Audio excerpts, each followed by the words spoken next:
Assalamualaikum warahmatullahi wabarakatuh. Halo sobat semua, perkenalkan, namaku Gelsi Citra Salsabila dari jurusan Manajemen Universitas Pancasakti dengan NIM 2892150205. Pada video kali ini, aku akan memaparkan materi perkuliahan Artificial Intelligence untuk memenuhi tugas ujian tengah semester 2 dengan tema konsep Deep Learning dan dengan dosen pengampu yakni Ibu Cynthia Anissa P. MPDE. Jadi harap simak baik-baik ya videonya teman-teman. Apa itu Deep Learning? Deep Learning adalah sebuah artificial intelligence yang dapat meniru proses kerja otak manusia. Teknologi ini sangat efektif untuk mengolah data mentah dan menciptakan pola untuk keperluan pengambilan keputusan. Deep Learning sendiri merupakan bagian dari machine learning yang memiliki jaringan tersendiri.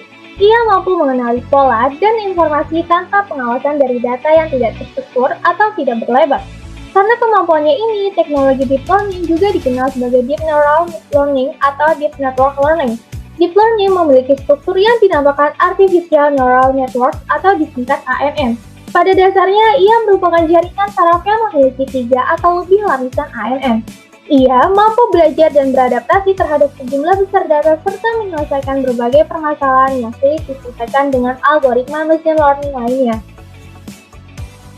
Berdasarkan riset yang baru-baru ini dilakukan, Deep Learning mampu melakukan pengenalan grafis, pola tulis tangan, dan beberapa pola lainnya lebih akurat dibandingkan dengan algoritma machine learning lainnya. Deep Learning merupakan teknologi yang dipakai pada image recognition atau computer vision.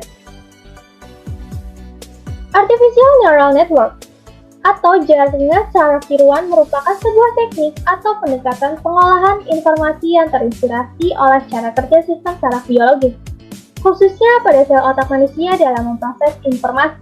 Elemen kunci dari teknik ini adalah struktur sistem pengolahan informasi yang bersifat unik dan beragam untuk tiap aplikasi.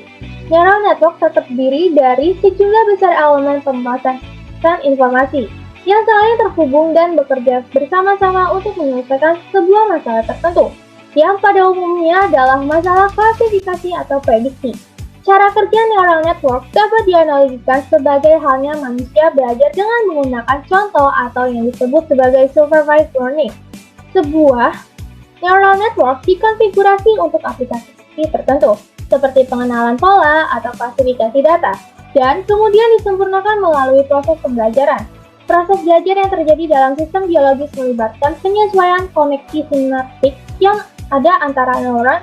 Dalam halnya, pada neural network, penyesuaian koneksi sinaptik antar neuron dilakukan dengan menyesuaikan nilai bobot yang ada pada tiap konektivitas baik dari input neuron ataupun output. Selanjutnya, jenis-jenis Deep Learning. Menurut Deng dan Liu, berdasarkan arsitektur dan teknik yang digunakan, secara luas, Deep Learning terbagi menjadi 3 kategori. Yang pertama, Deep Network for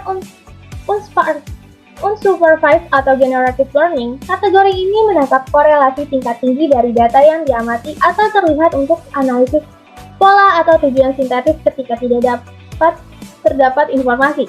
Yang kedua, Deep Network for Supervised Learning. Kategori ini secara langsung memberikan kekuatan diskriminatif untuk tujuan klasifikasi pola. Biasanya dengan mengkarakterisasi distribusi posterior kelas yang dikondisikan pada data yang terlihat. Data label target selalu tersedia dalam bentuk langsung atau tidak langsung untuk pembelajaran yang diawasi seperti itu. Kelas ini juga disebut sebagai Discriminative Deep Network. Yang ketiga, Hybrid Deep Network. Kategori ini tujuannya adalah diskriminasi yang dibantu seringkali secara signifikan. Dengan hasil generatif atau unsupervised deep network, tujuan lain dicapai ketika kriteria diskriminatif untuk supervised learning digunakan untuk memperkirakan parameter di salah deep generatif atau unsupervised deep network dalam kategori atas. Selanjutnya, jenis-jenis algoritma. Deep Learning terdiri dari beberapa jaringan saraf tiruan yang saling berhubungan. Berikut adalah beberapa algoritmanya. Yang pertama ada Convolutional Neural Network atau CNN. CNN terdiri dari banyak layer untuk memproses dan mengekstrak fitur dari data. Ia biasanya digunakan untuk memproses gambar dan mendeteksi objek. Saat ini, CNN banyak digunakan untuk mengidentifikasi citra satelit, citra medis, dan mendeteksi anomali. Yang kedua, Recurrent Neural Network atau RNN. RNN merupakan salah satu bentuk arsitektur artificial neural network yang dirancang khusus untuk memproses data yang bersambung atau berurutan. RNN biasanya digunakan untuk menyelesaikan permasalahan data historis atau time series, contohnya data ramalan cuaca. Selain itu, RNN juga dapat diimplementasikan pada bidang natural language understanding, misalnya translasi bahasa. Yang ketiga adalah Short Term Memory Network atau LSTMN. LSTMN merupakan tipe recurrent neural network yang dapat mempelajari data historis atau time series. Ia merupakan algoritma deep learning yang kompleks dan dapat mempelajari informasi jangka panjang dengan sangat baik. LSTMN sangat powerful untuk menyelesaikan berbagai permasalahan kompleks seperti speech recognition, speech-to-text application, komposisi musik, dan pengembangan di bidang farmasi. Yang keempat, Self-Organizing Maps atau SOM. Jenis terakhir adalah Self-Organizing Maps atau SOM. Algoritma ini mampu membuat visualisasi data secara mandiri. SOM diciptakan untuk membantu penggunanya dalam memahami data dan informasi berdimensi tinggi. Selanjutnya, Deep Learning cabang algoritma Machine Learning. Yang pertama, menggunakan banyak lapisan unit pemrosesan non-linear untuk ekstraksi fitur semua transformasi. Output dari setiap lapisan berturut-turut adalah input dari lapisan sebelumnya. Algoritma pembelajaran mendalam mungkin unsupervised atau supervised dan aplikasi termasuk analisis pola dan klasifikasi. Yang kedua, mempelajari berbagai tingkat fitur atau representasi data.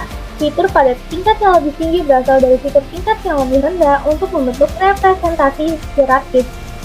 Yang ketiga, merupakan bagian dari bidang machine learning yang lebih luas yang mempelajari representasi data.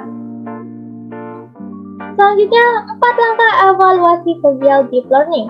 Yang pertama, data pre-processing adalah salah satu langkah yang berhubungan dengan persiapan data dan transformasi dataset. Data pre-processing mencakup beberapa teknik antara lain data integration, data cleansing, dan data reduction. Data integration merupakan teknik untuk menggabungkan dua data dari basis data yang berbeda ke dalam satu basis data. Data cleansing merupakan tahapan dalam proses data pre-processing yang digunakan antara lain untuk menemukan missing, perlu, dan memperbaiki inkonsisten data. Data reduction merupakan teknik yang digunakan untuk mengurangi representasi dari dataset. Proses data reduction dapat menggunakan metode feature selection. Yang kedua, feature selection adalah proses yang memilih subset fitur yang optimal sesuai dengan kriteria tertentu. Metode ini ditujukan untuk menghilangkan fitur yang tidak relevan dan berlebihan, mengurangi jumlah fitur dalam model. Feature selection bertujuan antara lain untuk meningkatkan kinerja dan untuk mengurangi dimensi. Selanjutnya, yang ketiga, feature construction. Feature construction adalah metode yang digunakan dalam menambahkan beberapa fitur baru yang diperlukan dalam dataset untuk meningkatkan akurasi klasifikasi data.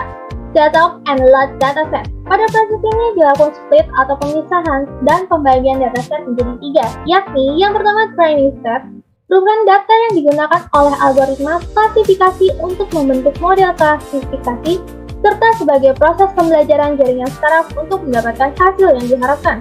Yang kedua, validation set, merupakan data yang digunakan untuk mencari parameter yang paling baik untuk sebuah algoritma klasifikasi serta untuk menguji jaringan saraf yang telah dilakukan pada proses pembelajaran dengan menggunakan training set.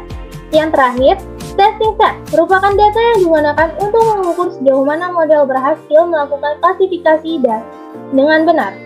Lalu, langkah yang terakhir adalah train a deep neural network model. Selanjutnya, implementasi di kehidupan kita. Yang pertama, pengenalan gambar. Teknologi ini digunakan untuk mengenali dan mendeteksi objek pada gambar dan video.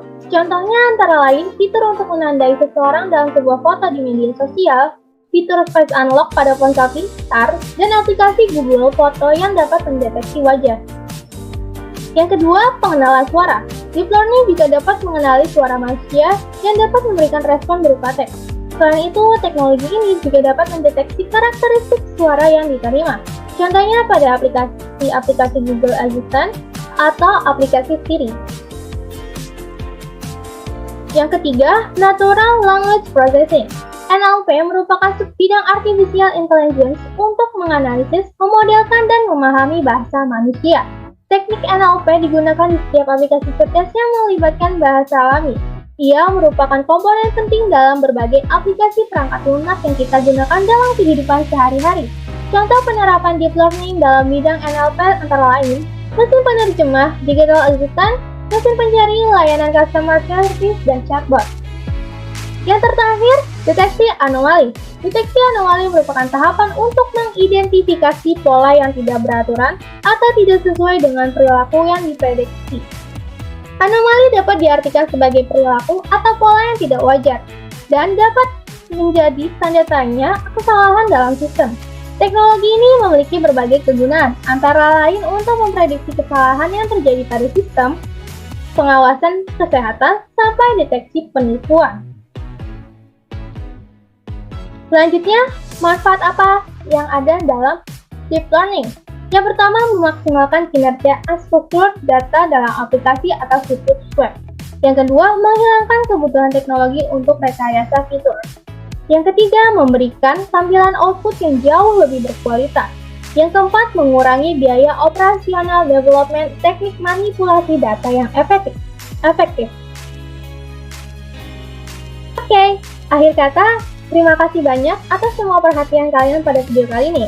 Aku mohon maaf apabila ada kesalahan kata, kesalahan penulisan, dan kesalahan pengucapan dalam video presentasi kali ini.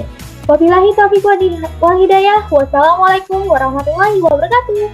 See you semua.